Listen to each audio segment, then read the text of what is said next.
You're listening to the Mental Money Podcast, the show that shows you how to master your mind to maximize your money. This show is for people who love to watch their bank accounts grow while shifting their relationship to money. Without further ado, let's get these insider insights from today's leading expert. Hey, this is Natalie, and you are listening to the Mental Money Podcast.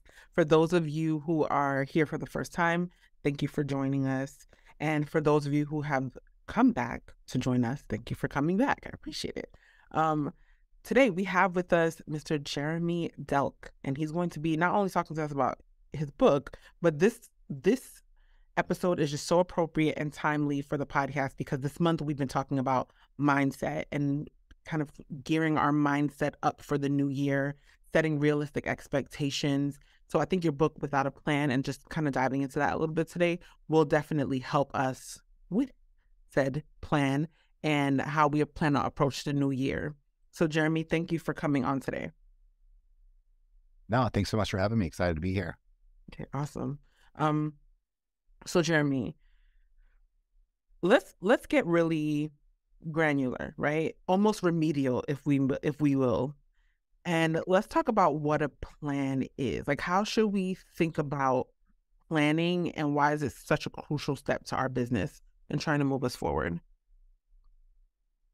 Yeah, so I mean, I think I did write a book about not having a plan, and I did it for a reason that I see so many entrepreneurs, and even in personal lives as well, people suffer from this paralysis by analysis. Mhm. And when they do that, they try to think of every single scenario. And especially when you're launching a new business, good product or service, you don't know a lot of information. A lot of it's very much theorized on what's the market going to say, is my price good, is my value prop there. So you're trying to make all of these plans based on assumed expectations that you just don't have the right information of. And so many people I've coached and worked with, and they reach out to me. I've got this great idea. It's going to change the world. Awesome. Tell me about it. Well, I've been working on it for like 2 years, and I'm getting ready to launch here soon. And soon never comes. And it's because they're just analyzing over every single granular detail. And that, therein lies kind of the problem that, and why I put the book together. It illustrates the last 20 years of my life, both business and personal, of how I would just try to, set a direction out on the horizon of what I wanted to kind of get accomplished, and never necessarily caring about the how, right? And that has, time after time, paid off for me for a couple of things. One, sometimes you could have the wrong plan. I know there's several businesses that I talk about in the book that, if I would have built the plan and laid it out, it would have been the wrong plan. It would have been so small as opposed to where I eventually took it. And that's because I allowed myself to, assess situations, there, right? Hey, listen, this is where we are now. This is where we find ourselves. And where do we go from here? You've got a lot more tools and resources in future state than you do, pre-planning and present state. Right. It's interesting that you kind of like frame it that you want to move without a plan, because one might argue that not having a plan is the plan. You know what I'm saying? Yeah. And my strategist Right. brain kind of likes the idea of having something to hold on to and kind of used as like a general guide. But I think your entire premise is that you don't want to get pigeonholed to that plan. And if it doesn't work out, then you're thinking it's not working. But yeah, please interject. Yeah, because it's a hindrance to you because you've written it down, you've committed, and that's what we're supposed to do. Mhm. So oftentimes when you hit that crossroad of where you should probably pivot, then you are more regimented to, oh, well, no, I said I'm going to do it this way, so this is the way I should do it. That makes sense? Right. When, as opposed to being more open-minded, like, okay, now I'm here at this crossroads. I don't have any preconceived notions of what I should or shouldn't do. Mhm. Based on the information I have, this is the better decision. Okay. Got you. Is there any research or science to support doing things this way? Because and not to argue with you. I'm not trying to argue with you. I'm trying to wrap my mind around this, right? Because I'm one of those people, like, I will even have I argue that there may be within your plan, there's a point in time where you decide when it is a good time to pivot versus just having a fluid That, approach, kind of like work in the pivot, if that makes sense. yeah. So, for sure. So let's get there. So I think a couple of things. Number one, I'm a venture capital investor guy, right? So, and I think other venture capital guys will tell you the thing that makes a decision on whether they or I invest or don't invest. A business plan has about 2% of the decision making. I don't give a fuck about it because it's all theory, right? I care about the idea. Is it something that's changing? Is the founder a rock star? Is the market ready? Those are things that are interesting to me. Mm-hmm. And do I believe in the overall mission? So the other piece is just being in business for 20 something years.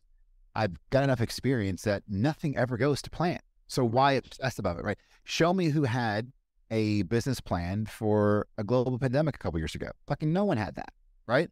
So what's the point of really kind of obsessing over it when you don't know? Now, the last point is, and I also talk about a lot of failure, like, my book's titled Without a Plan, a memoir of unbound action and failing my way to success. So I really lean into failure and I look at it as a positive, not a negative, like so many people.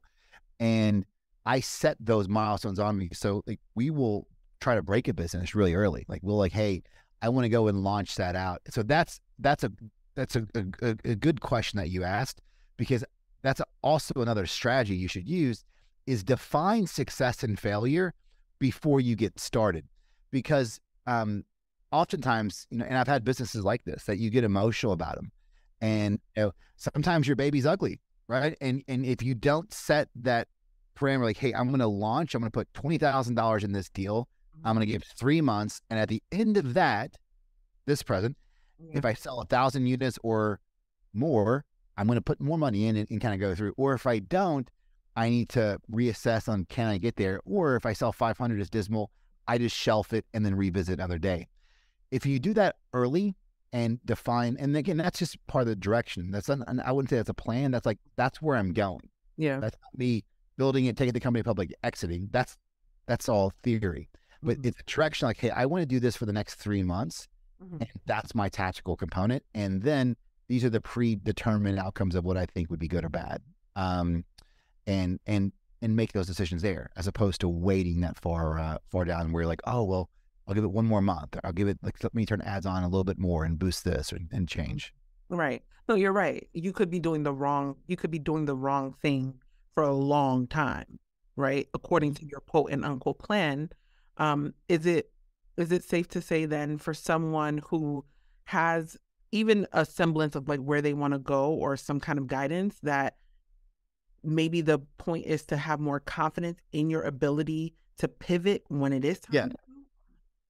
Right. Well, I think that's it too. So like I talked about the stories in my book of, making a ton of money, losing a ton of money, all those things. Those great wins and great losses have given me the confidence to, I just left the meeting for this podcast. We're, putting $500,000 new business in that I'm feel very confident it's going to work. I don't have it all planned out. We're whiteboarding, right? But we've already funded it. We're under construction and we're going. And I'm confident enough that it'll work or it won't work, but most likely it will. Yeah. Not everyone's wired the way I am, right? And I'm I need my back against the wall almost to a degree to help drive me. That motivates me. But you can live without a plan with these baby steps as well. So your listener out there, if she's hey, I'm a successful entrepreneur or successful executive and I want to go out on my own, you don't necessarily, like I left a high paying job and just started my own company 20 years ago and have it back. I'm not normal, and you don't have to be like me, right? Just be the best version of yourself. So set that goal. So the goal for me is like, hey, I want to do, this beta test. I want to do, my own, case study, right? You can do that on social media, right? Here's your peer group of 1,000 people. What do you guys think about this idea? And then if you got, a 60% ratio, whatever goal you set of people that are interested in it. Okay, well, the next step is going to be doing a prototype or doing a test launch or whatever that is. Set those small points on the horizon so you can just get started. I think that's it. So if you're not as crazy as me that you need to go all in and just boom, put all on the line, get yourself a little uncomfortable and make one step. I'm like, all right, let's just test this out. Let's come up with hire this company to do $2,000 worth of design work and create me a logo and a brand and $5,000 for a website and that type of thing. Right. No, I get that. So I think we have something in common. Hi, Jeremy. My name is Natalie, and I also am one of those people who need to have their back against the wall in a way to kind of get that engine going, like that fuel.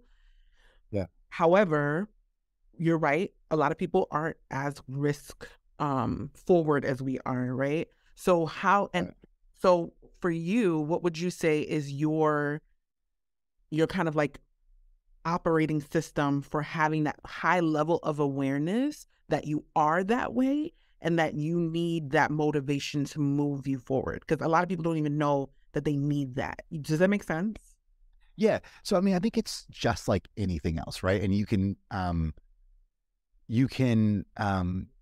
draw any type of conclusion here. And I'm trying to think of like for your audience, like things that I wouldn't know about. Like let's say that you love cooking and you are a chef and you love cooking for your family, like immediate family and stuff, but you're terrified of like going and doing it for, big holidays or having a party, whatever it is.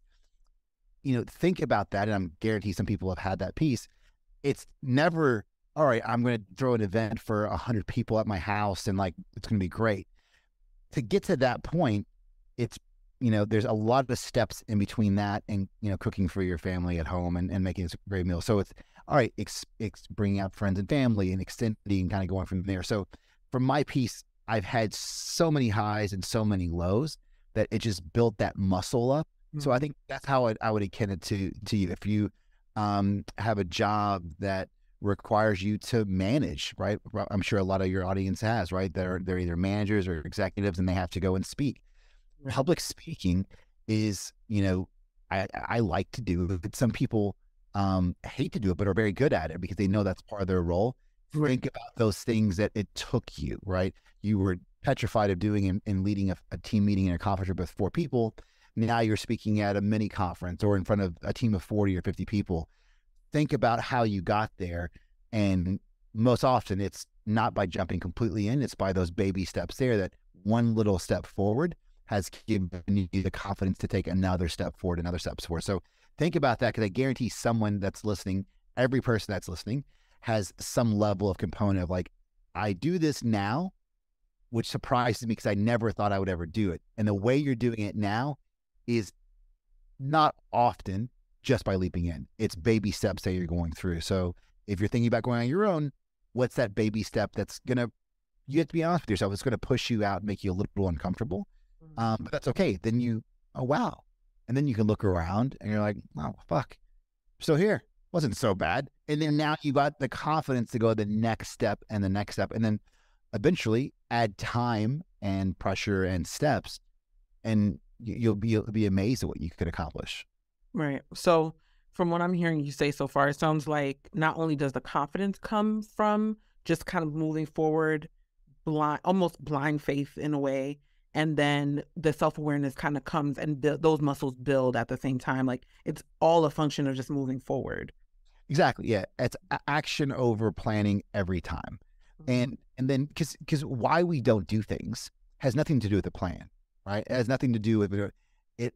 It has everything to do with what someone else is going to think. That's it. Mm-hmm. And like, here's a spoiler alert for all of your audience. No one fucking cares. Period. They don't care about you. Of course, your family cares about you. People care about themselves. So like, that's what you have to get comfortable with. That if you go and like, what's the worst thing that's going to happen? Okay, I fail and I lose $1,000, or I'm embarrassed because I ask a question that someone else knows. That's a blip in time. Yeah. Right. The moment you get comfortable with yourself and like, hey, this is my process, my journey, and stop caring what anyone else thinks, because they truly don't. You just think they do. Yeah. That's a huge liberating, experience where you're like, wow, now I've got it. And you're, getting out of your own way, which is most often the case. I'm so happy you said that, Jeremy, because that's the last week's episode. Speaking of last week's episode, we talked a little bit about just what you're saying right now, how we kind of get in our own way because we're holding on to like the idea of perfectionism or fear of failure, which the remedy for that was failing forward and failing as often as you possibly can, right? So that you can extremely go ahead of that learning curve. And then another thing that we talked about was resistance. I want to hear your ideas on what when we experience resistance, what's really going on and how do we remedy that?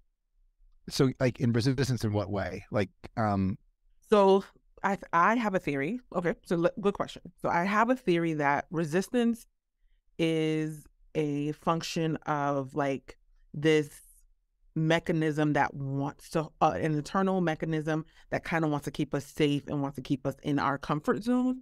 And then when we do venture out to go do something that is a little bit different, or when we are trying to reach our higher selves, for some reason there's like a little bit of resistance that kicks in, and it makes us want to procrastinate. It makes us want to do things that are like almost self-sabotaging. yeah, I mean, so to me, resistance is fear. That's it. I mean, I think resistance is fear. And and look, humans are remarkable beings.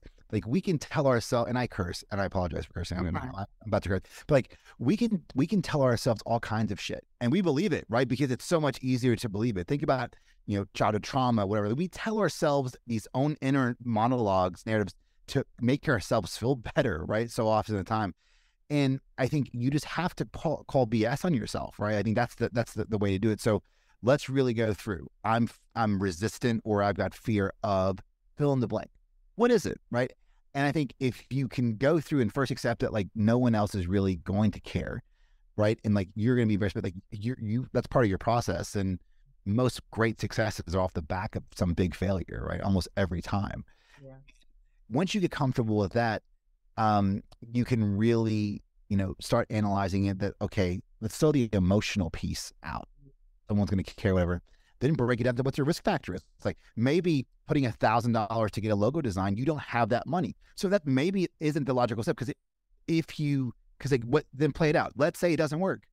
Well, then I lose $1,000. Like, well, okay, let's dig down. What happens if that happens? I can't pay my mortgage. Well, then that's probably a step too far because you're not there yet, right? So then the step needs to be like, hey, I need to go and get a side hustle to go through and earn this $1,000 where it can be throwaway money. I don't know. But that's a reasonable thing. That I think is where fear and resistance is meeting logic and circumstance. If you have that, then reassess it.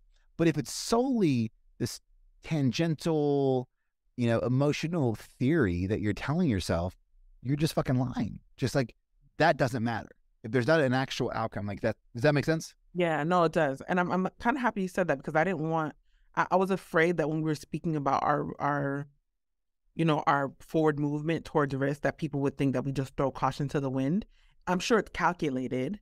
However, you are someone who is willing to take a lot more risk than the average person. So for this group of individuals who rightfully so are risk averse, how would you kind of help us frame our minds around taking more risk in addition to what you just mentioned? Yeah. I mean, I think risk is a good thing because it's going to, just like we talk about not necessarily having a plan, play out those scenarios, pros and cons of like what happens, right? So let's go to an extreme, and I'll back it up. Like, I want to start this business and I want to go all in. And that's what I think I want to do. I think I want to just go all in. I want to tell my boss I want to resign. I don't like him anyway. And I want to go and build this thing, right? Mm-hmm. Well, pros and cons. Are you a single person, right? Or do you have a family? Okay, you have a family. Well, now you've got a whole other list of things that are problems, right? That are concerns. Do we have food? Like, are you able to supply and support for that family? And if you reach that, well, like if this happened and it didn't work, my life is going to be, fundamentally like catastrophically worse. Right. That's too far. Then back it up into like, what is it that can, make you a little uncomfortable, but that isn't the end of the world. And then take that first kind of step. I think that's it. But anything that you can do to make yourself a little uncomfortable, is going to be better than doing nothing. And I think that's what I guarantee you there's going to be, 100 listeners that are out there that have had this idea, that have thought about it, gone through, and they hear someone else, oh, I had that idea 10 years ago. Well, you didn't do anything. Right. And someone's action has beaten you to that, right? So just take that small step. It's liberating. And it could be the wrong idea. And okay, fine. It's okay. Maybe it'll be a good idea in a year, or that leads you to the next idea. Right. Okay. So I'm going to pivot a little bit and just talk about mindset and your mindset. And I want to know if you're comfortable sharing, because I think this is like an eternal journey for us as we go through different phases of our lives and businesses. What are some mental blind spots that you're overcoming at this very moment? Some mental mindset or mental mind blocks, Mind blocks or like blind spots, blind but spots. things that you don't really acknowledge, but like might still be creeping up on you every so often.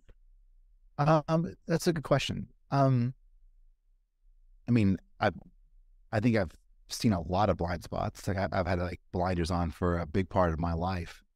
So I like to think I'm cognizant of a lot of those things. Um, I think if one thing I could maybe point to is, after so I'm a deal guy. I love the deal as much as anything, really, right? Like, and then after the deal is signed, sold, built, whatever, I kind of lose that because I'm a huge creative. I love creating, I love kind of going through. And, I'm doing just like you're doing probably a lot, and a lot of your listeners. Now, what does 2023 look like, right? And I'm now starting to try, and maybe not super effectively, call out, some of, all of the stuff that I got in my head. Like, all right, cool. I've got 4 pretty cool projects that we're working on this year. And, something like to try and do better at is like not look at the next 14 and focus on these first 4 that I got that are all really, really good. Yeah. And, doing that. I think that's a mind setting piece of getting that obsessive over it growing and scaling than the creation piece, right? Right. Got you. So would you say that you like the novelty of it, or is it just like you are maybe like impatient to see these other things come into the world as well? Oh, I'm definitely like wildly impatient. But I love the create. I love, Peter Thiel's book, like that 0 to 1. Like I love taking an idea from just a piece of paper and Mhm. making it a reality. Yeah. Uh, and then historically, and I think that's okay. It's okay to recognize what you like and don't like, right? I mean, I built very successful businesses that I've sold that are still around. Once, they hit a certain point, um, you know, I don't have as much appeal to because I can't add as much value, right? That needs to be operated to manage and scale. I know enough to be dangerous, but where I'm really good is kind of seeing um, X's when someone else is seeing O's, and I can, go a different direction and make something disruptive. Got you. That's great insight. Thank you for that. Um, so what do you want to see for the future of business, for the future of entrepreneurship? Yeah, I mean, I think, first off, I don't believe everyone should be an entrepreneur. So that's not always popular, but I think you are born this way. I don't know that you are. I think it's hard to learn entrepreneurship Yeah. because it's a lot of times a lonely, sick kind of process to be able to go through, and that's okay. I think there's been a component with like Shark Tank and some of those things that have glamorized entrepreneurship, but as an entrepreneur yourself, you know that it's sometimes far from glamorous, right? I mean, it's a a lot of trials and tribulations. So I think the downside of it is people that aren't happy with their career or jobs or things like that, that they look at, oh, entrepreneurship is another thing, and a lot of times they're just kind of buying a job, uh, and that's something. So I would like in just not just business, but just in life, for people just to have more of an insight and to have that internal dialogue of like, what do they really want, Mhm. right? What's your why? Yeah. And it's not to be a CEO ever, I don't think. It's not to make $1 million, right? These are all things that are there, but those are so surface related that they're not really the true answer of anyone's why. So digging deep into that and having those, again, sometimes uncomfortable and hard, insightful retrospective looks at oneself. If world and, as a population, we did more of that, I think we'd all be in a much better place. Right. Awesome. Too philosophical to you, but hopefully that makes sense. No, that's perfect, actually, because I think we probably need to integrate more philosophy into this, because I feel like you're right, we do kind of get lost in the so much hatred for where we are, and then like maybe idealizing too much where we want to be, and thinking entrepreneurship is the answer to that when no. Yeah. In a way, or it could be. It could be, right? But especially with social media now and everything. I mean, everyone's like, trying to emulate someone else, as opposed to like just be the best you, like be the best Jeremy Delk there is. Period. And if you do that, like you're winning life. Right. No, 100%. So, Jeremy, if anyone wanted to get a hold of your book, or they wanted to get a hold of you for any reason, how would they go about doing that? Yeah, so the book's everywhere. So Barnes Noble, Amazon. It'll be out in Audible, I think, in February. And then I'm at jeremydelk.com, and then I'm Jeremy S. Delk on all socials. Okay, awesome. Thank you so much for your time today, Jeremy. No, thanks for having me. Enjoyed it. Thank you so much for listening to the Mental Money Podcast. Please go ahead and remember to subscribe, but don't hoard all of this good information for yourself. Share this information with someone that you know could use it, especially if they need a shift in their mindset, or someone who would love to have more money. So until we meet again, remember, like Uncle Snoop said, keep your mind on your money and your money on your mind.